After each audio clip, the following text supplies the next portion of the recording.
जैसा कि हमने लास्ट एपिसोड में देखा था, जीना अपने ऑफिस को एक क्लब बना देती है और जुनी उसे बाहर से देख रहा होता है। जुनी बाहर से आवाज़ लगाता है और वो घबरा जाती है। जीना काफ़ी एम्बैरेस होती है और उसे अंदर बुला लेती है। दोनों वहाँ मस्ती कर ही रहे होते हैं कि वहाँ जीना की कलीग आ जाती है जिसने काफ़ी ड्रिंक करी हुई थी। जुनी उसे देख के छुप जाता है।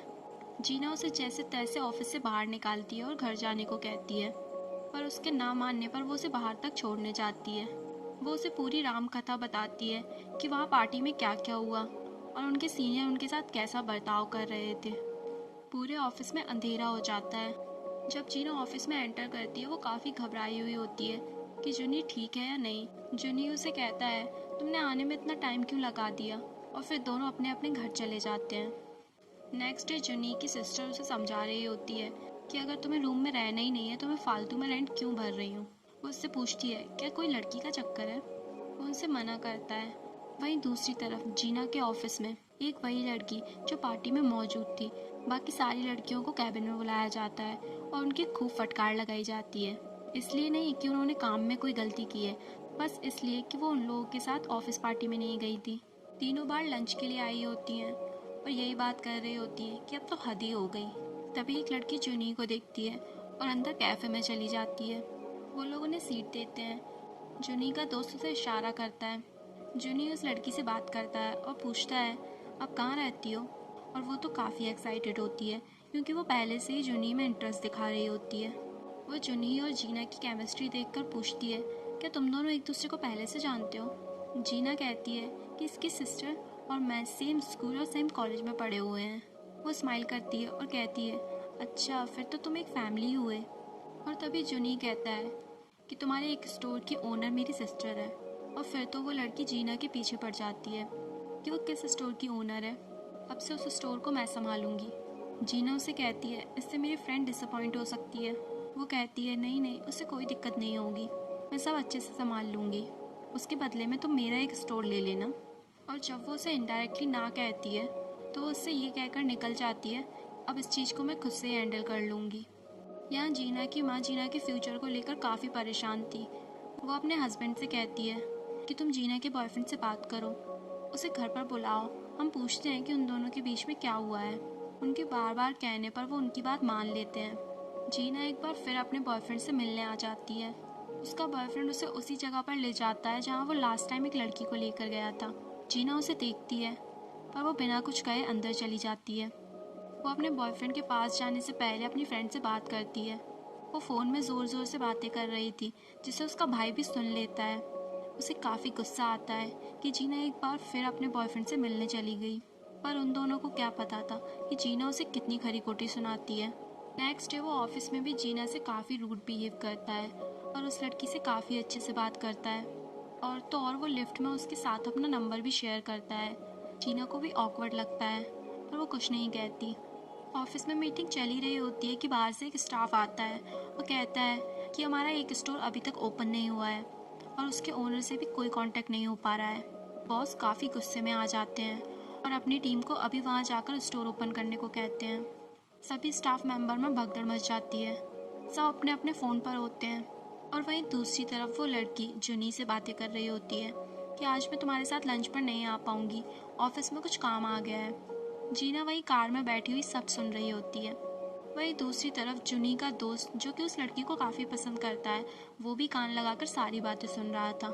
जुनी फ़ोन रखने के बाद कहता है, यही वजह है कि तुझे कोई लड़की नहीं मिलती। तभी एम्प्लॉय स्टोर की ड्रेस पहन लेते हैं और अपने काम पर लग जाते हैं। एक अकाउंटेंट लेडी जो कि जीना की काफ़ी हेल्प करती हैं। उन्हें पता था कि वो गलती जीना की नहीं थी, इसलिए वो जीना की सैलरी से कोई पैसे नहीं काटती। पर जब सीनियर उस लिस्ट को देखता है तो वो उन पर गुस्सा करता है और कहता है, जीना की सैलरी से वो पैसे काटना बहुत ज़रूरी है, वरना ऐसी गलती बार बार होती रहेंगी। और वो इस बात को यहीं नहीं छोड़ती, वो सीधे बॉस से ही बात करती है। इसके बाद उनके सीनियर का मुंह बंद हो जाता है, जहाँ वो कहती हैं कि उस इंसिडेंट में जीना की कोई गलती नहीं है। और बॉस भी उन्हें कहते हैं इस चीज़ की दोबारा से इन्वेस्टिगेशन की जानी चाहिए। सीनियर घबरा जाते हैं और उनकी बोलती बंद हो जाती है। वो ऑफिस में जाकर उन्हें साइड में बुलाते हैं और उनसे बात करते हैं कि इस मामले को यहीं रफा दफा कर दो। वो उन्हें कुछ पेपर्स दिखाती हैं जिनसे ये साबित हो रहा था कि इसमें गलती उनकी है। वो उस पेपर को छीन लेते हैं, पर अब काफ़ी देर हो चुकी थी। यहाँ एक एक करके स्टोर से सभी लोग चले जाते हैं। जीना सबसे लास्ट तक रहती है। वो कार में ही झपकियाँ ले रही थी। जुनी उसे देख लेता है। दोनों डिनर करने बाहर जाते हैं। वो उससे उसके बॉयफ्रेंड के बारे में पूछ ही लेता है। क्या तुम फिर से उसे डेट कर रही हो? या तुम्हारी सिस्टर ने तुमसे ये कहा? वो उसे सब कुछ एक्सप्लेन करती है, जिसके बाद जुनी उसे आज के बिहेव के लिए सॉरी कहता है। दोनों जैसे ही कैफे से बाहर निकलते हैं, वहाँ बारिश हो रही होती है। जुनी अम्ब्रेला लेने जाता है। पहले वो 2 ले रहा होता है, फिर वो 1 अम्ब्रेला लेकर लौट आता है और जीना से कहता है कि वहाँ 1 ही बचा था। दोनों बारिश के मज़े लेते हुए हंसते हंसाते आगे बढ़ते हैं। जुनी एक टैक्सी को भी रोक लेता है, पर जीना कहती है कि हम कुछ देर ऐसे ही नहीं चल सकते, और वो फिर से मुड़ जाते हैं। उन दोनों को पता ही नहीं चलता और वो पैदल चलते हुए घर पहुंच जाते हैं। जुनी वो अम्ब्रेला जीना को दे देता है। घर जाके दोनों एक दूसरे की प्रोफाइल चेक करते हैं। जुनी तो उसे पहले ही पसंद करता था, अब जीना भी उससे धीरे धीरे अट्रैक्ट होने लगी थी। जीना उस स्टोर के ओनर के घर जाती है। काफ़ी नॉक करने के बाद भी कोई दरवाज़ा नहीं खोलता। वहाँ एक नोट छोड़कर चली जाती है कि जैसे ही आपको ये मैसेज मिले आप मुझसे कांटेक्ट करना। वहाँ दूसरी तरफ जीना की माँ के कहने पर उसके फादर जीना के बॉयफ्रेंड को कॉल करके घर में बुलाते हैं। जीना जुनी और उस लड़की को साथ में देख लेती है, जिसके बाद उसका मूड ऑफ हो जाता है।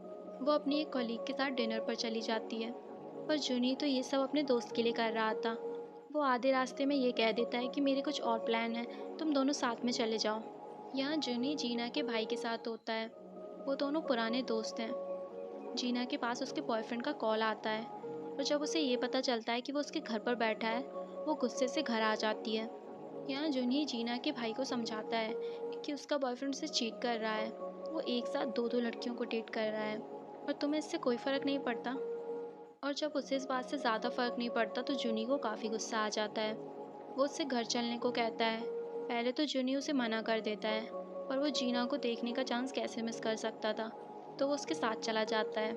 जीना की माँ के काफ़ी समझाने पर जीना बाहर तो आती है, पर वो कुछ इस तरह आती है कि सब लोग शॉक्ड हो जाते हैं। शॉर्ट ड्रेस पहनती है, वो भी काफ़ी रिवीलिंग, एक कोरियन फैमिली के अकॉर्डिंग तो काफ़ी रिवीलिंग, और रेड कलर की लिपस्टिक लगा कर वहाँ बैठ जाती है। वो कहती है इसे तो ऐसी लड़कियाँ पसंद हैं। वो अपनी माँ से कहती है, क्या आपने पापा को कभी रेड हैंड पकड़ा है? वो कहती है हाँ, एक बार पकड़ा था। तब मैंने इनको इतना ज़ोर से चांटा मारा कि फिर दोबारा इन्होंने कभी ऐसा नहीं किया। जीना एक ज़ोरदार थप्पड़ उसके सर पर मारती है और कहती है बिल्कुल ऐसे ही मारा था ना। जीना के पापा शॉक्ड हो जाते हैं। वो कहते हैं क्या तुम मेरी बेटी को चीट कर रहे हो? जीना के फादर उसे टेबल पर ही गिरा देते हैं। घर में ये सब हंगामा चल ही रहा होता है कि तभी जीना का भाई और जुनी भी वहाँ पर पहुँच जाते हैं। वो जुनी को देखकर पागल हो जाता है और कहता है आपकी बेटी भी तो मुझे चीट कर रही है, और पता है वो लड़का कौन है? वो जुनी की तरफ हाथ कर देता है, और इसी के साथ हमारा ये एपिसोड यहीं पर ख़त्म हो जाता है।